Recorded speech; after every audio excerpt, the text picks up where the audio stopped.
बिस्मिल्लाहिर्रहमानिर्रहीम।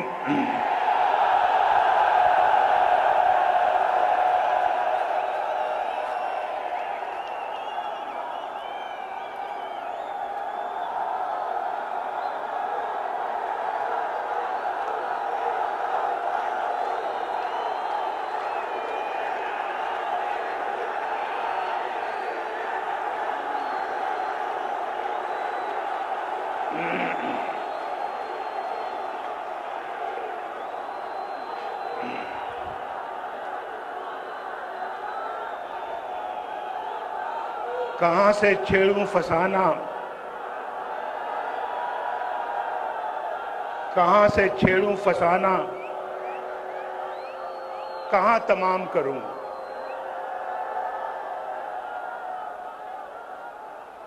वो मेरी तरफ देखें तो मैं सलाम करूं।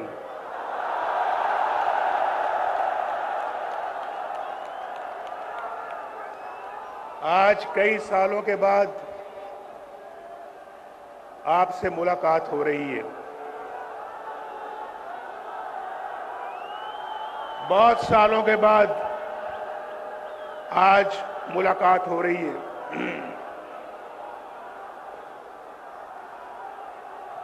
लेकिन आपसे मेरा प्यार का रिश्ता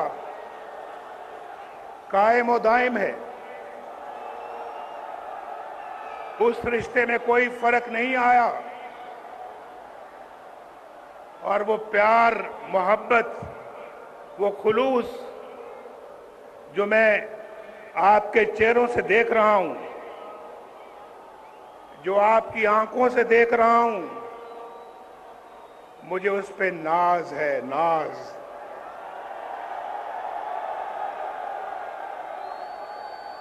ये मेरा और आपका रिश्ता कई दहाइयों से चल रहा है और ना आपने कभी मुझे धोखा दिया, ना नवाज शरीफ ने कभी आपको धोखा दिया।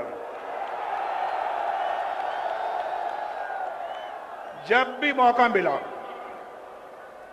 बड़े खुलूस के साथ आपकी खिदमत की। जब भी मौका मिला दिन रात एक करके पाकिस्तान के अवाम के मसाइल हल किए और जब भी मौका मिला किसी कुर्बानी से दरेक नहीं किया। जेलों में मुझे डाला गया, मुल्क बदर मुझे किया, जाली केसेस मेरे खिलाफ बनाए गए, शहबाज शरीफ के खिलाफ बनाए गए, मरियम के खिलाफ बनाए गए। ये पूरी लाइन है, ये पूरी लाइन है, सब लोगों के खिलाफ बनाए गए। लेकिन मुस्लिम लीग का झंडा किसी ने अपने हाथ से नहीं छोड़ा।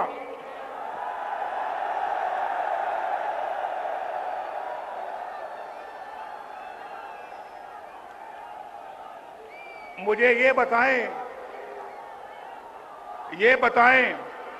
कि कौन है जो हर चंद सालों बाद नवाज शरीफ को उसके प्यारों से, उसकी कौम से जुदा कर देता है? कौन है भाई? हम तो पाकिस्तान की तामीर करने वालों में हैं। हमने तो पाकिस्तान के लिए एटम बम बनाया अल्लाह के फजल करम से। हमने एटमी ताकत से महरूम नहीं किया। हमने तो पाकिस्तान को एटमी ताकत बनाया अपने रब के फजल करम से। और हमने लोड शेडिंग खत्म की, लोड शेडिंग शुरू नहीं की। लोड शेडिंग 2013 में अरूज पर थी। आपके घरों में बिजली नहीं आती थी। 18 घंटे लोड शेडिंग होती थी। याद है या नहीं याद है? किसने खत्म किया लोड शेडिंग को?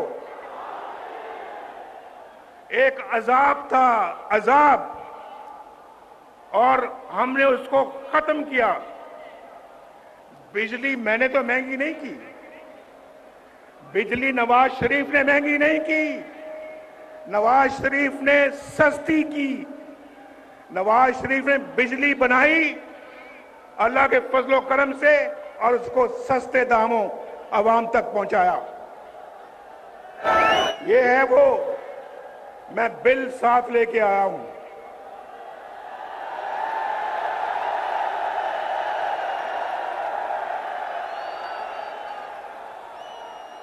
बिल मैं साथ लेके आया हूं और मैं आपको बताना चाहता हूं, एक मिनट सुन ले। मुझे पता है आप सुनना चाहते हैं कि आई लव यू टू।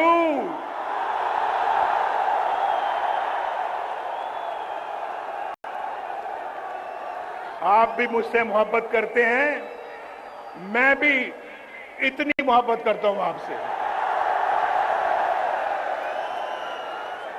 और आज यकीन करें, आज आपकी इस मोहब्बत को देखकर मैं अपने सारे दुख दर्द भूल गया हूं। मैं याद भी नहीं करना चाहता, मैं याद भी नहीं करना चाहता, लेकिन मेरे भाइयों, कुछ दुख दर्द ऐसे होते हैं जो इंसान उनको भुला तो नहीं सकता, लेकिन एक तरफ रख सकता है। कुछ दुख दर्द ऐसे होते हैं जो इंसान उनको फरामोश कर सकता है कुछ देर के लिए, लेकिन कुछ दुख दर्द ऐसे होते हैं, कुछ जख्म ऐसे होते हैं जो कभी नहीं भरते, कभी नहीं भरते। आप जानते हैं, ये जो कारोबार है, जिंदगी के अंदर इंसान की कमाई है, माल है, ये चला जाता है फिर आ जाता है अल्लाह के फजलो करम से। लेकिन जो लोग, जो अपने प्यारे इस आप से जुदा हो जाते हैं, वो आपको कभी दोबारा नहीं मिलते, वापस नहीं आते। आज मैं सोच रहा था कि मैं जब भी कभी बाहर से आता था, मेरी वालिदा, मेरी बीवी कुलसूम घर पहुंचता था तो दरवाजे पे खड़ी होती थी मेरा इस्तकबाल करने के लिए। आज मैं जाऊंगा तो वो दोनों नहीं है, वो मेरी सियासत की नजर हो गए। सियासत में मैंने खो दिया उनको, वो मुझे दोबारा नहीं मिलेंगे। ये बहुत बड़ा जख्म है जो कभी भरेगा नहीं। मेरे वालिद फौत हुए, मैं कब्र में ना उतार सका। मेरी वालिदा फौत हुई, मैं कब्र में ना उतार सका। मेरी बीवी कुलसूम फौत होती है तो मुझे कहां इत्तला मिलती है? कैद खाने में, जेल में इत्तला मिलती है। पूछो उस जेल खाने के सुपरिटेंडेंट से पूछो, मैं उसकी मिन्नतें समाजतें करता रहा। देखो, मुझे अभी खबर मिली है, मैं अदालत से आ रहा हूं और वहां तो मुझे किसी ने बात नहीं करने दी, लेकिन यह बताया गया है कि वो दोबारा आईसीयू में चली गई हैं। भाई, आपकी बड़ी मेहरबानी होगी। ये मैं जेल के अंदर की बात कर रहा हूं, अडयाला जेल। वो सुपरिटेंडेंट भी है, शायद वो आज जलसा देख रहा होगा, मेरी गुफ्तगू सुन रहा होगा। मैंने उसको कहा, मैंने कहा मेरी बात करा दो, लंदन में मेरी बात करा दो, मेरे बेटे से बात करा दो, मेरे छोटे बेटे से बात करा दो। मैं पूछना चाहता हूं तो किस हाल में है। मेरी बात उसने नहीं कराई।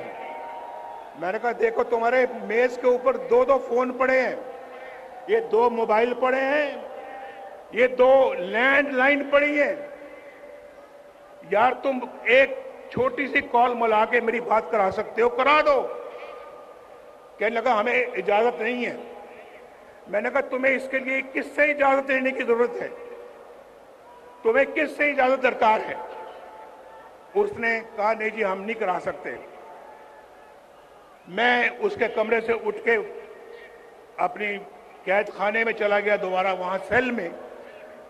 इतना सा सेल था, इतना सा सेल, चारपाई मुश्किल से वहां पे पूरी आती थी, चारपाई मुश्किल से वहां पे आती थी, और एक छोटी सी कुर्सी थी जहां कभी मैं उठ के बैठ जाता था, वहां चला गया। सोचता रहा कि यार ये बात कराना भी इतना मुश्किल काम था उसके लिए। 2.5 घंटों के बाद उसका नंबर 2 बंदा जो है वो मेरे पास आता है और आके कहता है कि एक बहुत बुरी खबर है आपके लिए, आपकी बीवी कुलसूम अल्लाह को प्यारी हो गई। बात नहीं कराई, 2.5 घंटे के बाद आके मुझे खबर देता है कि आपकी बीवी अल्लाह को प्यारी हो गई है और हम अब जा रहे हैं मरियम की तरफ और उसको इतला करने के लिए। मैंने कहा हरगिज मत जाना उसके पास, उसको या तो मेरे पास लाओ यहां पे या मैं जाऊंगा।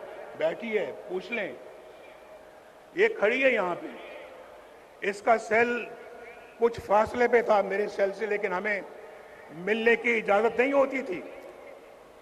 हमारी मुलाकात एक हफ्ते में सिर्फ 1 घंटे के लिए होती थी, 1 हफ्ते में, और पास होके एक हफ्ता हम नहीं मिलते थे। तो कहने लगे, मैंने कहा मुझे साथ ले जाओ।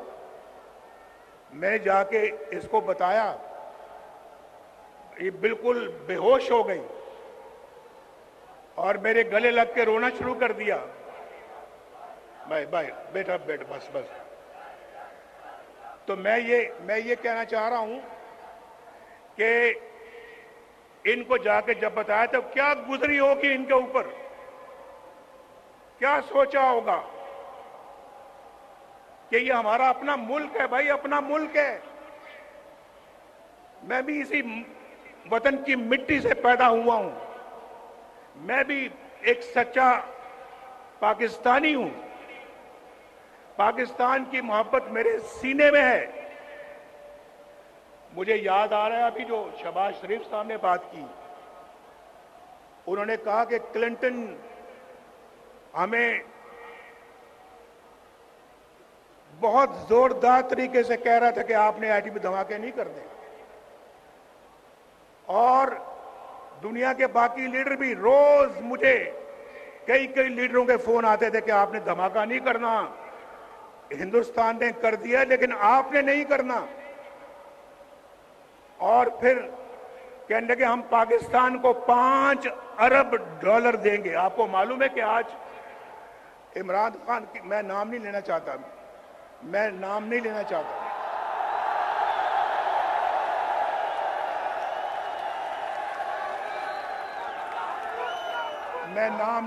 चाहता, मैं वो फर्क मैं मलहूज़े खातिर रखना चाहता हूं जो मेरी ग्रूमिंग, मेरी ट्रेनिंग मुझे सिखाती है।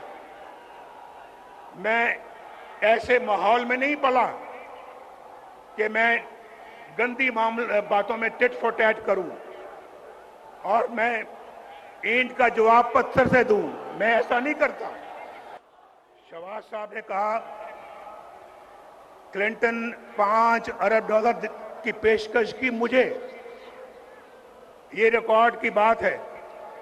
शायद हमारे वजारत खारजा में, फॉरेन ऑफिस में इसका रिकॉर्ड मौजूद होगा, निकलवा के देख लें उसने मुझे $5 अरब की पेशकश की थी या नहीं की थी। ये 1999 की बात है, आज 23-24 साल हो चुके हैं इसको। $5 अरब आज तो एक एक अरब डॉलर पिछली हुकूमत के लोग मांग रहे थे ना, एक एक अरब डॉलर की भीख मांगते थे उस वक्त, 5 अरब डॉलर। और मुझे कह रहा था कि पाकिस्तान के लिए देना चाहते हैं, शायद कोई, अगर मैं खुद लेने वाला होता तो 1-2 अरब मुझे भी मिल जाते। वो मुझे भी 1-2 अरब कहता कि आप भी ले लें, धमाके ना करें।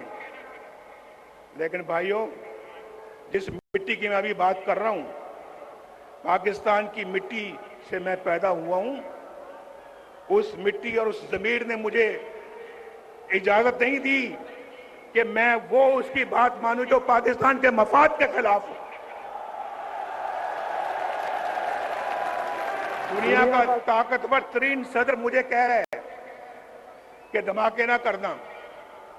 हमने धमाके किए और इंडिया का जवाब ठीक ठाक तरीके से दिया हमने एटमी धमाकों का। आप मुझे बताएं, मेरी जगह कोई और होता, आप जानते हैं कि कौन होता।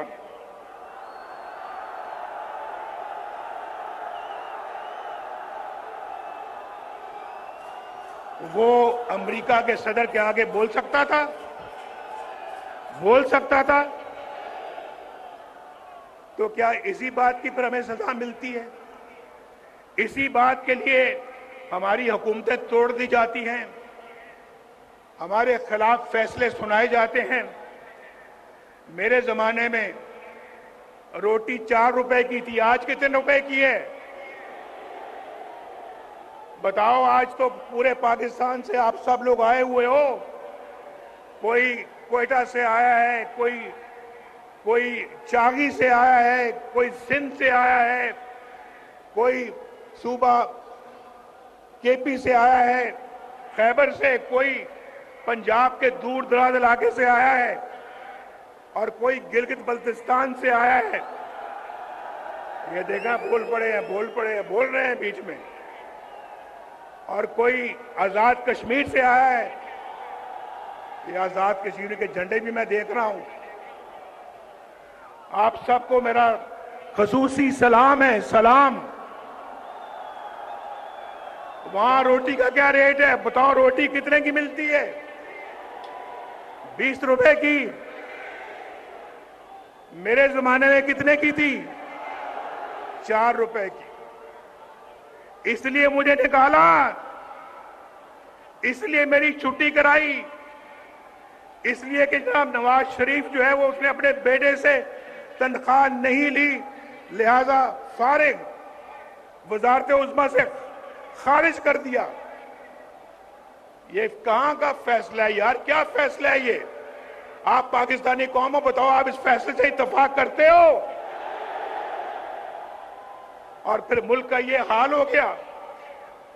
मुल्क आज बर्बादियों की हद तक चला गया, बर्बादियों की हद को छूकर अब वापस आएगा इंशाअल्लाह, वापस आएगा, लाएंगे वापस इंशाअल्लाह इसको हम। मेरे भाइयों, जरा एक और बात बताओ। अभी तो रोटी आपने बताई कि 4 रुपए की थी और आज 20 रुपए की है। मुझे जरा ये भी बताओ कि पेट्रोल कितने का मिलता था मेरे दौर में? पेट्रोल बताओ। मेरे दौर में 60 रुपए लीटर मिलता था या नहीं मिलता था? आज कितने का है बताओ? बताओ फिर। इसलिए निकाला नवाज शरीफ को। मुझे बताओ कि आज जो है वो पाकिस्तान में डॉलर कितने का मिलता है? डॉलर मेरे जमाने में 104 रुपए था, 104 रुपए। आज 250 के लगभग है। इतना ही है या कुछ ज्यादा है? 250 से भी ऊपर है। इसीलिए तो महंगाई का तूफान है पाकिस्तान के अंदर। तो आप मुझे बताओ, इसलिए नवाज शरीफ को निकाला था कि वो उसने डॉलर को हिलने नहीं दिया। रुपया डॉलर के आगे बिल्कुल खड़ा था मजबूती के साथ। हमने हिलने नहीं दिया डॉलर को। लेकिन पता नहीं हम पता नहीं इतने नाशुक्रे क्यों हैं।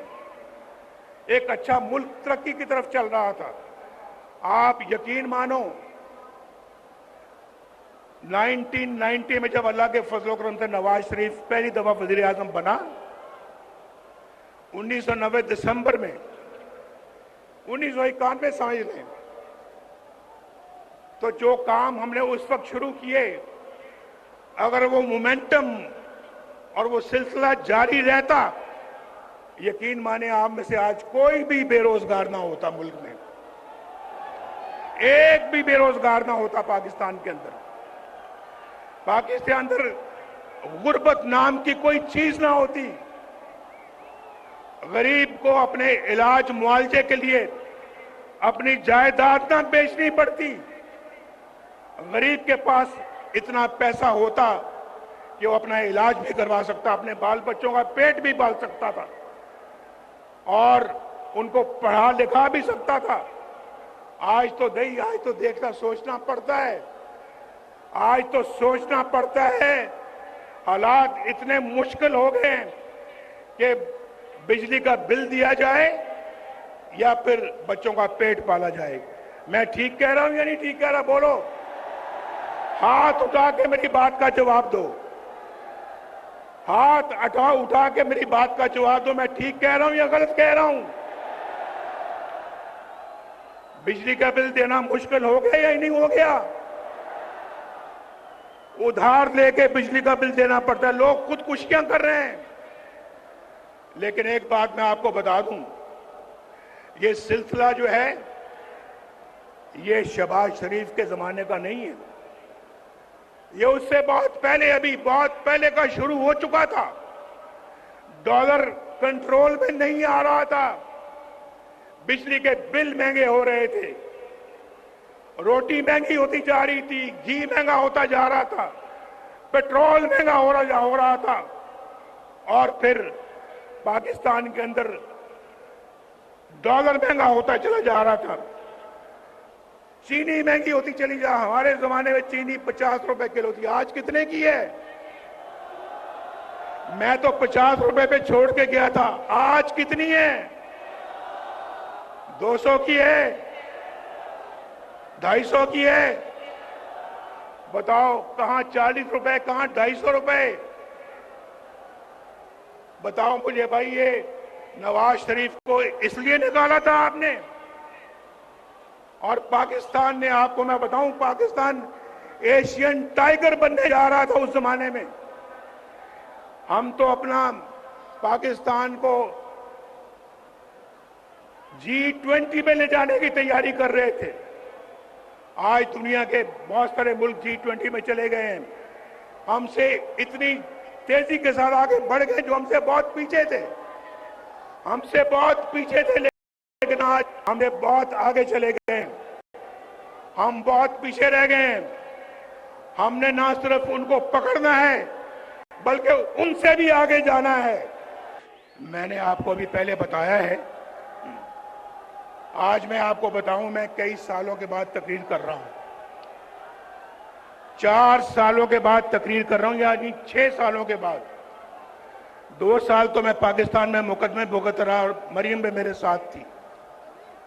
आज 6 सालों के बाद मैं किसी अपने जलसे से खिताब कर रहा हूं और मैं आपको ये बताना चाहता हूं,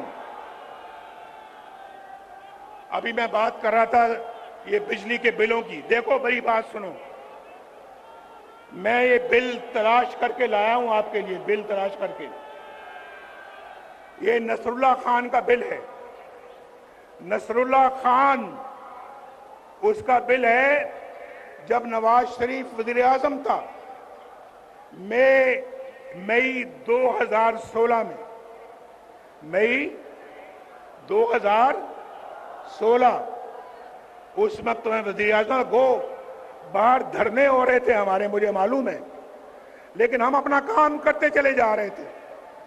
आपको तो पता है कि धरने कौन करवा रहा था? पता है या नहीं पता है? हमने धरनों के बावजूद आपके घरों में बिजली पहुंचा दी थी। पहुंचाई थी या नहीं पहुंचाई थी?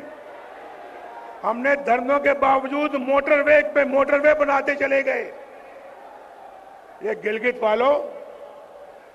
वालों आप मत भूलो कि गिलगित से स्कर्दू मोटरवे भी नवाज शरीफ ने बनाई है।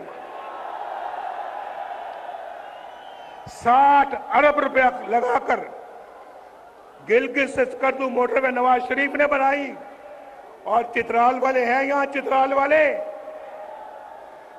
वालों मेरी बात सुनो, लवारी टनल किसने बनाई थी? किसने बनाई लवारी टनल? वो भी अल्लाह के फजल करम से हमने बनाई ना। हमारा काम देखो। उसके बाद गवादर से कोयटा किसने मोटरवे बनाई? अल्हम्दुलिल्लाह हमने। पेशावर से इस्लामाबाद मोटरवे किसने बनाई? इस्लामाबाद से लाहौर मोटरवे किसने बनाई? लाहौर से मुल्तान किसने बनाई? मुल्तान से रहीम यार खान और सक्कर किसने मोटरवे बनाई? ऊंची आवाज में जवाब दो, ऊंची आवाज में। और फिर हैदराबाद से कराची मोटरवे किसने बनाई? भाई मैं उसकी तरफ आ रहा हूं। देखो नसरुल्लाह खान 2016 में मई के महीने में इसका बिजली का बिल था 1317 रुपए, 1317 रुपए। और फिर इसी बंदे का बिल जो है वो अगस्त 2022 में उसका बिल है 15,687 रुपए। तो बिजली महंगी शहबाज शरीफ ने की थी। बिजली महंगी उस जमाने से चल रही है जब से आपने नवाज शरीफ को निकाला है। एक और मैं मिसाल देने लगा हूं आपको।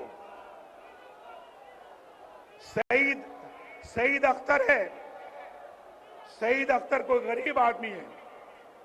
इसका मार्च 2017 जब नवाज शरीफ वज़ीर आज़म था 2017 में इसका बिल था 760 रुपए, 760। और उसका बिल जो है वो अगस्त 2022 को क्या बिल आता है उसका? 8,220। कहां 760 रुपए और कहां 8,220 रुपए। ये शहबाज शरीफ ने किया था। मैं उसकी शहबाज शरीफ की कोई तरफदारी या सफाई पेश नहीं कर रहा। मैं हकायक बयान कर रहा हूं आपको, हकायक।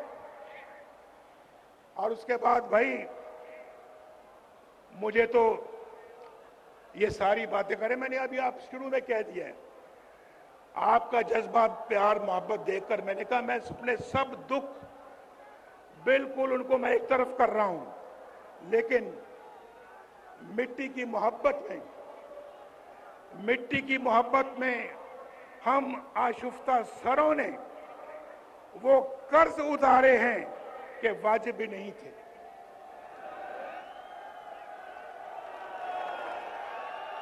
और गालिब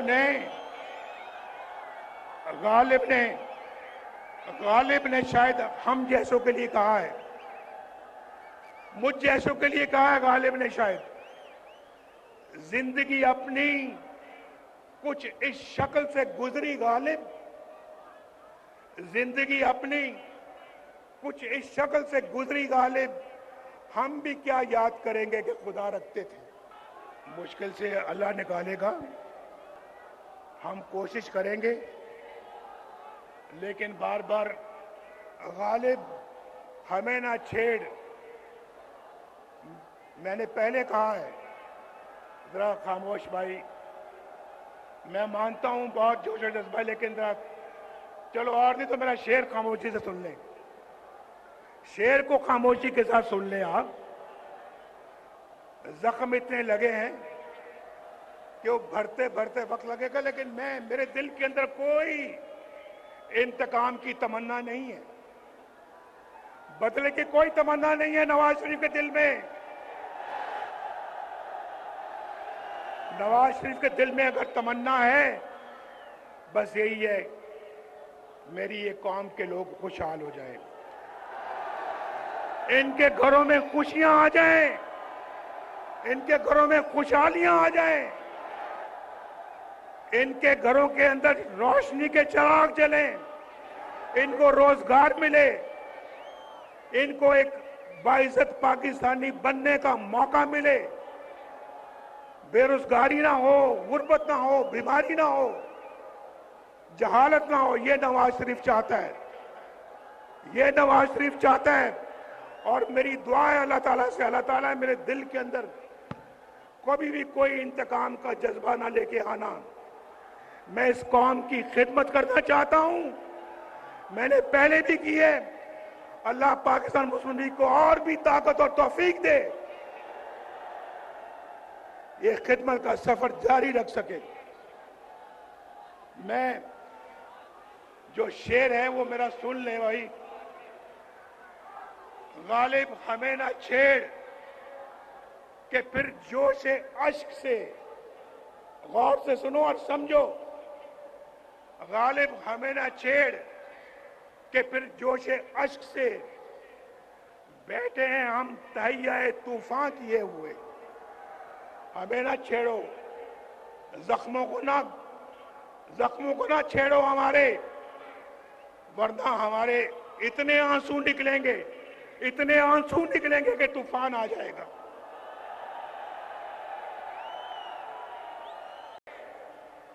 ये बैठी है मरियम, मरियम बैठी है यहां पर, आपके सामने है यहां। पूछे इससे कि वो अजियत का लम्हा कैसे कोई भुला सकता है, जब मरियम को अपने कैदी बाप के सामने गिरफ्तार किया जा रहा था। मैं कोट लखपत जेल में कैदी था, बंद था, और नैब वाले आकर मेरी आंखों के सामने इसको कैद करके लेके जाना चाह रहे थे। ये मेरे पास आई, मैं सामने बैठा था कि अबू जान ये मुझे अरेस्ट करना चाहते हैं, गिरफ्तार करना चाहते हैं, मैं क्या करूं? मैं क्या, एक कैदी क्या कर सकता है? अरेस्ट करना चाहते हैं तो कर लें। इसकी छोटी बेटी थी, छोटी बेटी अपनी मां की गिरफ्तारी का मंजर अपने आंसू भरी आंखों से देख रही थी, मेरे सामने बैठी हुई थी। मैं इस मिट्टी का रहने वाला हूं, मैं सन ऑफ द सॉइल हूं, ये भी डॉटर ऑफ द सॉइल है। इतना जुल्म, इतना जुल्म। शहबाज शरीफ को भी जेल में बंद कर दिया, बेटों को भी जेल में बंद कर दिया। ये राणा सनाउल्लाह को बंद नहीं किया, बल्कि सजाए मौत देने के चक्कर में थे। हनीफ अब्बासी को बंद नहीं किया, बल्कि सजाए मौत देने के चक्कर में थे। और लोगों को, ख्वाजा साद रफीक जो अभी आपके सामने बात कर रहे थे, 2 साल जेल में बंद रखा। और फिर मुझे, आप देखें ना, मुझे छोड़े 1990 से लेकर आज तक कितने साल हो गए? जरा हिसाब आता है या हिसाब में कमजोर हूं? कितने साल हो गए? 23 साल। 23 साल में 15 साल मैं या तो मुल्क से बाहर, या जेल में, या मुकदमे भुगतता रहा। अगर ये 23 साल मैंने पाकिस्तान को दिए होते, आज अल्लाह के फजल करम से पाकिस्तान एक जन्नत बना होता, जन्नत। हम फिर जन्नत बनाएंगे इसको इंशाअल्लाह। लेकिन मैं पूछता हूं भाई, ये जो दौर गुजरा है एक हमारे मुल्क के अंदर, जो दौर हो गुजरा है, उस दौर का कोई एक कारनामा, कोई एक मंसूबा बता दो जो उस दौर ने बनाया हो, बताओ कोई। लेकिन अगर हमसे पूछते हो तो पूछो कि तामीर और तरक्की का कौन सा मंसूबा है, कौन सा काम है जो हमने नहीं किया, कौन सा काम है। हमसे पूछते हैं हमारा बयानिया क्या है। हमारा बयानिया पूछना है तो फिर ऑरेंज लाइन से पूछो जो शहबाज शरीफ ने बनाई यहां पे। कराची की ग्रीन लाइन से पूछो। हमारा बयानिया पूछना है तो मेट्रो बस से पूछो, एक शहर में नहीं कई शहरों में। पेशावर इस्लामाबाद मोटरवे से पूछो। हमारा बयानिया पूछना है तो फिर चाकी के एटमी धमाकों से पूछो। हमारा बयानिया पूछना है तो फिर रोटी की कीमत से पूछो, डॉलर के रेट से पूछो, गरीब के बिजली के बिलों से पूछो। हमारा बयानिया पूछना है तो फिर इखलाकियात से पूछो। और आपको पता है कि हमारे इखलाकियात में उनके इखलाकियात में कितना फर्क था। बुजुर्गों की इज्जत से पूछो। हम वो नहीं है जो किसी की पगड़ी उछालें। ये पगड़ी उछालना उनका काम था, हमारा नहीं है। और मैं ये समझता हूं मेरे भाइयों, दोस्तों, और मेरी बहनें भी यहां पे हैं या नहीं है? बहनें कहां हैं हमारी?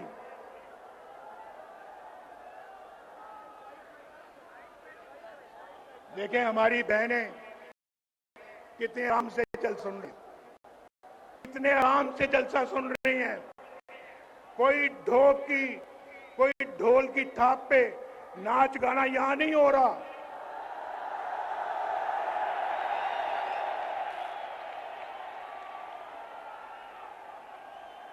मेरी बात समझ गए आप या नहीं समझे?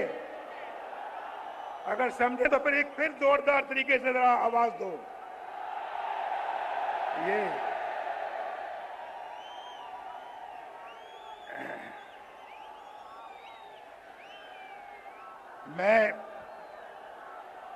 मैं समझता हूं कि पाकिस्तान के अवाम को जो दरपेश मसाइल हैं, क्योंकि अब कोताही की कोई गुंजाइश नहीं है, गुंजाइश नहीं है कोताही की। पाकिस्तान के अवाम को जो दरपेश मसाइल हैं उनके असबाब पे गौर करें और आइन की रूह के मुताबिक मुत्तहिद होकर मुस्तकबिल का प्लान बनाएं। हमारे आइन पर अमल दरामद करने वाले रियासती इदारे, जमातें और रियासत के सतूनों को मिलकर काम करना होगा। मिलकर कहो मेरे साथ, मिलकर काम करना होगा।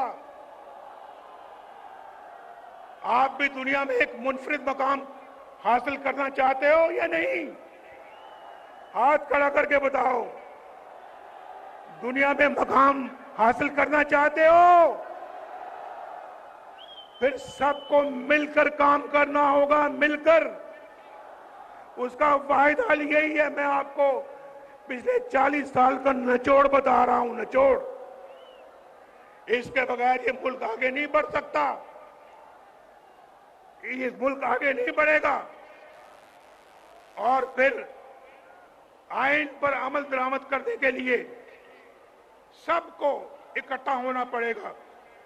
वो बुनियादी मर्ज दूर करना पड़ेगा जिसकी वजह से मुल्क हादसे का बार बार शिकार हो जाता है। हमें एक नए सफर के आगाज की जरूरत है। नया सफर हमने शुरू करना है। आज आप दूर दूर से आए हैं मेरे साथ, ये तय करें, आप तय करें कि हम एक नया सफर का आगाज करेंगे, पूरे जोशो खरोश के साथ करेंगे। मैं 4 साल के बाद भी देखे मेरा जोशो खरोश मेरा ठंडा नहीं पड़ा, मेरा जज्बा मान नहीं पड़ा। मेरा जज्बा आज भी उतना ही जवान है जितना आपका जवान है। हमें सुने, हमें फैसला करना होगा। सुनो, अब मैं बहुत जरूरी बातें करने लगा हूं, बहुत जरूरी बात करने लगा हूं, तो गौर से सुनो। हमें फैसला करना होगा कि किस तरह हमने खोया हुआ मकाम हासिल करना है। हमें डबल स्पीड के साथ दौड़ना पड़ेगा। किस तरह से हमने हाथों में पकड़ा हुआ कशकोल तोड़ना होगा, हमेशा के लिए तोड़ना होगा। किस तरह से हमें अपने पांव पे खड़ा करना होगा, अपने पांव पे खड़ा होना होगा। किस तरह से अपनी कौमी गैरत और कौमी वकार को बुलंद करना होगा। किस तरह पाकिस्तान के अंदर बेरोजगारी का खात्मा करना होगा, गुर्बत का खात्मा करना होगा। किस तरह एक बावकार और फाल फॉरेन पॉलिसी बनानी होगी हमें। किस तरह अपने हमसायों के साथ और दुनिया के साथ अपने ताल्लुकात को उस्तवार करना होगा। हम अपना हमसायों के साथ लड़ाई करके दुनिया के साथ अच्छा ताल्लुक करके तरक्की नहीं कर सकते।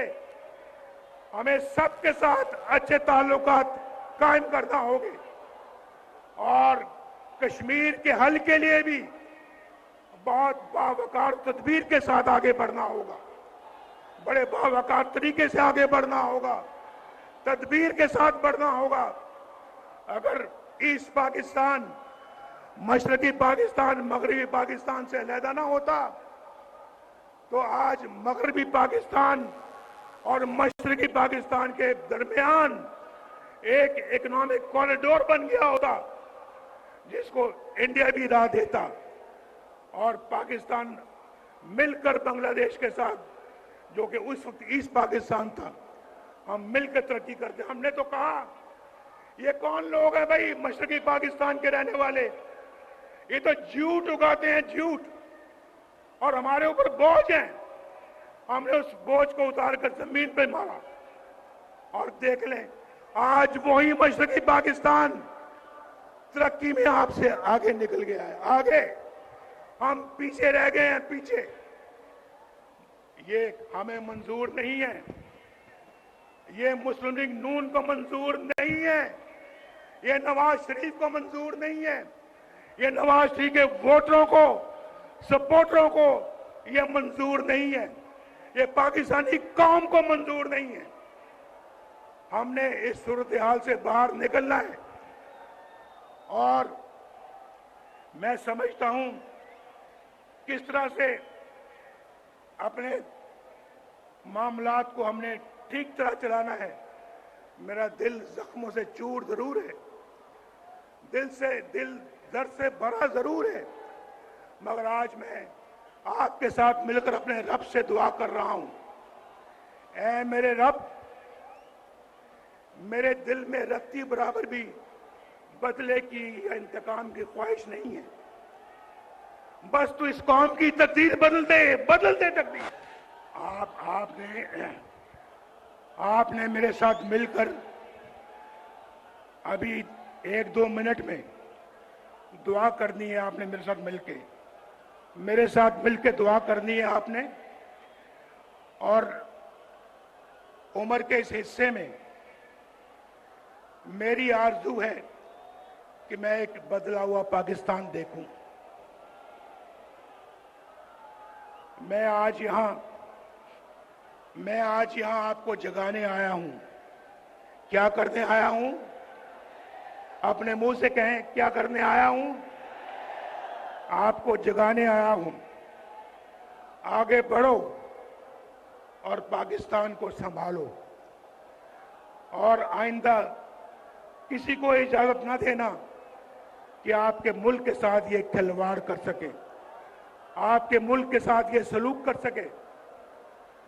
मैंने आज बहुत जब्त से, बहुत पेशेंस से, सब्र से मैंने आज काम लिया है। मैंने कोई ऐसी बात नहीं की, कोई ऐसी बात नहीं की जो कि मैं समझता हूं कि मुझे नहीं करनी चाहिए थी। लिहाजा मैं समझता हूं कि आज आप मेरे साथ दुआ करें। एक तो अल्लाह ताला फलस्तीन की मदद करे, हम सब मिलकर फलस्तीन की मदद करें, उनको जुल्म से बचाएं। उन पे भी जो इस वक्त जुल्म का सिलसिला जो जारी है वो इंसानियत के खिलाफ जुल्म है। हम उसको हर तरीके से कंडेम करते हैं। मेरे साथ मिलकर कहो, हम हर तरह से उसको रद्द करते हैं। बोलो, रद्द करते हैं। और दुनिया से अपील करते हैं कि इंसाफ से काम लो, इंसाफ से काम लो और फलस्तीन का बाइज्जत हल निकालो। उनका हक उनको वापस दिया जाए और उनका हक उनको मिले, वो भी चैन सुकून से अपनी जिंदगी गुजार सके। उनको हक से महरूम करना और उसका हक किसी और को दे देना, ये बहुत बुरी बात है। इसको हम कभी कबूल नहीं करेंगे। पाकिस्तान कभी कबूल नहीं करेगा। पाकिस्तान के अवाम कभी कबूल नहीं करेंगे। बोलो, मेरी इस बात के साथ इत्तेफाक करते हो? मेरे साथ मैंने आज सोचा कि मैंने कभी किसी की गाली का जवाब गाली से नहीं देना। मैं आपको भी यही कहूंगा, गाली का जवाब गाली से नहीं देना। अपने नौजवानों को यह पैगाम देना चाहता हूं कि आप मिल्लत के मुकद्दर का सितारा हैं। अपनी जिंदगियां मनफी कामों में गुजारने के लिए आप नहीं हैं। रास्ता कठिन जरूर है लेकिन नामुमकिन नहीं है। मेरे साथ मिलकर कहो, रास्ता कठिन जरूर है लेकिन अगला जुमला आइए नहीं, रास्ता कठिन जरूर है लेकिन फिर से लेकिन नामुमकिन नहीं है। दोबारा तामीरे नौ करेंगे पाकिस्तान की मेरे साथ मिलकर। बिजली के रेटों को कम करेंगे मेरे साथ मिलकर। बिजली के रेटों को मेरे साथ मिलकर कम करेंगे। डॉलर सस्ता करेंगे, महंगाई कम करेंगे, बेरोजगारी का खात्मा करेंगे, मोटरवेज बनाएंगे। फिर तो सत्य खैर है, सत्य खैर है। और हमारा मुस्लिम लीग नून का एजेंडा इंशाल्लाह यही होगा कि हमने ये सारे काम करने हैं। अपने अखराजात में कमी करनी है, अपने कौमी मलकियत के इदारों का इंतजाम बेहतर तरीके से करना है, बरामदात को बढ़ाना है, ज़राअत की इनकलाबी इस्लाहात करनी है और पाकिस्तान को आईटी पावर बनाना है। आईटी पावर इंशाअल्लाह। इंसाफ के निजाम को इस्लाहात लेके आनी है वहां पे और नौजवानों और खवातीन के लिए खसूसी इक़दाम करेंगे। शहबाज शरीफ साहब सुन रहे हैं मेरी गुफ्तगू, शहबाज शरीफ साहब सुन रहे हैं। मैं इनको भी कह रहा हूं, अपनी पार्टी के सारे लीडरान को मैं ये मैसेज दे रहा हूं और आपको भी दे रहा हूं। आपको, क्योंकि आज नवाज शरीफ ने हमेशा जो कहा है अल्लाह के फजल करम से करके दिखाया है। बोलो, इस बात का गवाह हो या नहीं हो? करके दिखाया है या नहीं करके दिखाया है? दुआ करो अल्लाह ताला, तू मुसब्बिबुल अस्बाब है, तू रब्बुल आलमीन है, तू अरहमुर राहिमीन है। तू हमारे हाल पे रहम फरमा, हमारे मुल्क को, कौम को मुसीबतों से नजात अता फरमा, हमारे घरों में खुशहाली के असबाब पैदा कर, हमारे बच्चों को रोजगार अता फरमा, बाइज्जत रोजगार अता फरमा, हमें महंगाई से निजात अता फरमा, हमारे बच्चों को पढ़ने लिखने की तौफीक अता फरमा और पढ़ लिख कर अच्छे और नेक शहरी बनने की तौफीक अता फरमा। इस मुल्क के अंदर इतना पोटेंशियल है कि बाहर के लोग भी यहां आके काम करें, तब भी बेरोजगारी यहां कभी पैदा नहीं होगी। रोजगार इतना हम जनरेट कर सकते हैं कि इंशाअल्लाह यहां पे किसी चीज की कोई कमी नहीं है। अल्लाह ताला तो हमारे गुनाहों को माफ फरमा, हमारे गुनाहों को माफ फरमा, हमसे जो लग़ज़ें हो गई हैं, जो गलतियां हो गई हैं, अल्लाह ताला उनको माफ फरमा। हमने जो गुनाह हमसे सरजद हो गए, अल्लाह उनको भी माफ कर दे और हमारी तरफ नजर करम अता फरमा। दिल से आमीन कहना भाई, दिल से कहना, दिल से। कई लोग होते हैं ना, वो कहते हैं जनाब आप अपना 100 दफा दुरूद शरीफ पढ़े, 100 मरतबा दुरूद शरीफ पढ़ा करे सुबह को और 100 मरतबा शाम को। लेकिन मैं अपना सुनता हूं बात को, तस्बीह मेरे पास भी है, लेकिन मैं कोशिश करता हूं कि तस्बीह दूसरों के सामने ना पढ़ा करूं।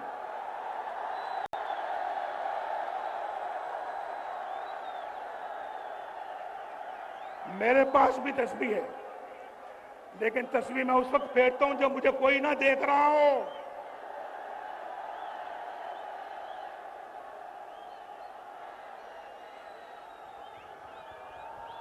बगल में छुरी, मुंह में राम राम, ये मुझे नहीं आता।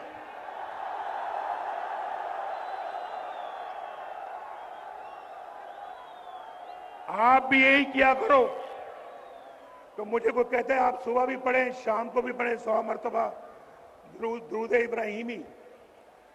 मैं एक वक्त मुकर्रर कर लेता हूं कि मैंने 1 घंटा पढ़ना है या आधा घंटा पढ़ना है, या जिनके पास वक्त कम है वो 10 मिनट के लिए पढ़ें खुशियों खुशू के साथ।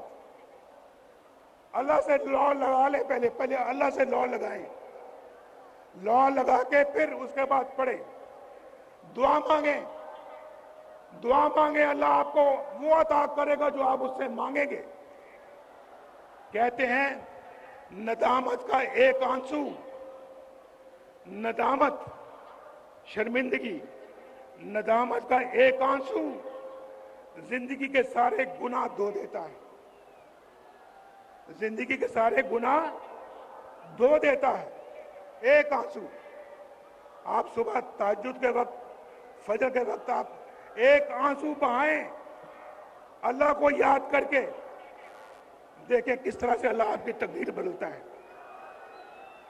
ये मेरा कहा हुआ आजमाएं, जब पढ़े तो खुशी व खुशू के साथ, पूरी तवज्जो के साथ, और 100 दफा नहीं पढ़ सकते तो आप 20 दफा पढ़े, 10 दफा पढ़े, 3 दफा पढ़े, लेकिन पढ़ें खुशी व खुशू के साथ। वो 100 दफा, उस 100 दफा पढ़ने से कहीं बेहतर है जहां आपकी तवज्जो कहीं और है, पर आप अल्लाह का नाम रहे हैं और दिल में आपका ये है कि दिल के अंदर आपके खोट नहीं होना चाहिए। आज मेरी आपके साथ गुफ्तगू बहुत सालों बाद हुई है। अल्लाह ताला आप सबको, आपकी औलाद को, आपके बच्चों को, भाई बहनों को खैर और बरकत की जिंदगी अता फरमाए। अल्लाह ताला आप सब पे रहम फरमाए। अल्लाह ताला आप सबको इज्जत की रोजी अता फरमाए। अल्लाह ताला आपको एक बहुत अच्छा फर्ज शनास पाकिस्तानी बनाए। देखें, मेरे दिल से ये दुआएं निकल रही हैं आपके लिए, और यही रिश्ता है मेरा आपके साथ, यही रिश्ता है। अल्लाह ताला आपका हामी नासिर हो। पाकिस्तान